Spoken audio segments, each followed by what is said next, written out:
Sir BJP CBI ಕೊಡಬೇಕಂತ ಆಗ್ರಹ ಮಾಡ್ತಾರೆ. ಸಿಬಿಐ ಕೊಡಬೇಕಂತ ಆಗ್ರಹ ಮಾಡ್ತಿದ್ದಾರೆ ಬಿಜೆಪಿ ಅವರು ರಾಜಕೀಯ ಮಾಡ್ತಾ ಇದ್ದಾರೆ. ನಾವೀಗ ರಾಜಕೀಯ ಮಾತಾಡಕ್ಕೆ ಹೋಗಲ್ಲ, ಅವರು ರಾಜಕೀಯ ಮಾತಾಡ್ತಾರೆ.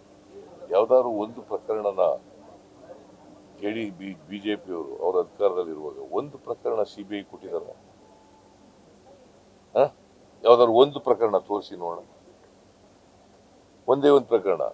ನಾನು ಹಿಂದೆ ಚೀಫ್ ಮಿನಿಸ್ಟರ್ ಆಗಿರುವಾಗ ಅನೇಕ ಪ್ರಕರಣಗಳನ್ನ ಸಿಬಿಐ ಕೊಟ್ಟಿದ್ದೀನಿ. ಅವ್ರದೇ ಸರ್ಕಾರ ಇದ್ದಾಗಲೂ ಕೂಡ ಅವರು ಒಂದು ಪ್ರಕರಣ ಕೂಡ ಸಿಬಿಐ ಕೊಡಲಿಲ್ಲ. ನಾನು ಇದರಲ್ಲಿ ರಾಜಕೀಯ ಮಾಡಕ್ ಹೋಗಲ್ಲ. ಬಿಜೆಪಿ ಅವರು ರಾಜಕೀಯ ಮಾಡ್ತಾರೆ, ನಾನು ರಾಜಕೀಯ ಮಾಡಕ್ ಹೋಗಲ್ಲ. ನಾನೀಗ ರಾಜಕೀಯದೆಲ್ಲ ಮಾತಾಡಕ್ ಹೋಗಲ್ಲ, ಇಲ್ಲಿ ಮಾತಾಡಕ್ ಹೋಗಲ್ಲ. ಈಗ ಇವರು ಪಾಪ ದುಃಖದಲ್ಲಿ ಇದ್ದಾರೆ, ಇದೇ ಮಟ್ಟ ನಾ ಅವ್ರಿಗೆ ಸಾಂತ್ವನ ಹೇಳಕ್ ಬಂದಿದ್ದೀನಿ. ಸೊ ಅವ್ರಿಗೆ ಧೈರ್ಯ ತುಂಬತಕ್ಕಂಥ ಕೆಲಸ ಮಾಡಿದ್ದೀವಿ.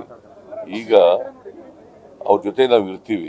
ಅವ್ರಿಗೆ ಹೆಣ್ಮಗಳು ನೇಹ, ಆ ಹೆಣ್ಮಗಳ ಆತ್ಮಕ್ಕೆ ಶಾಂತಿ ದೊರಕಲಿ ಅಂತೇಳಿ ಪ್ರಾರ್ಥನೆ ಮಾಡ್ತೀನಿ.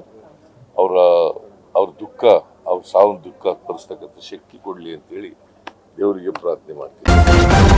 ನ್ಯೂಸ್ ಫಸ್ಟ್, ನಿರ್ಭೀತಿಯಿಂದ ನಿಮ್ಮ ಪರವಾಗಿ.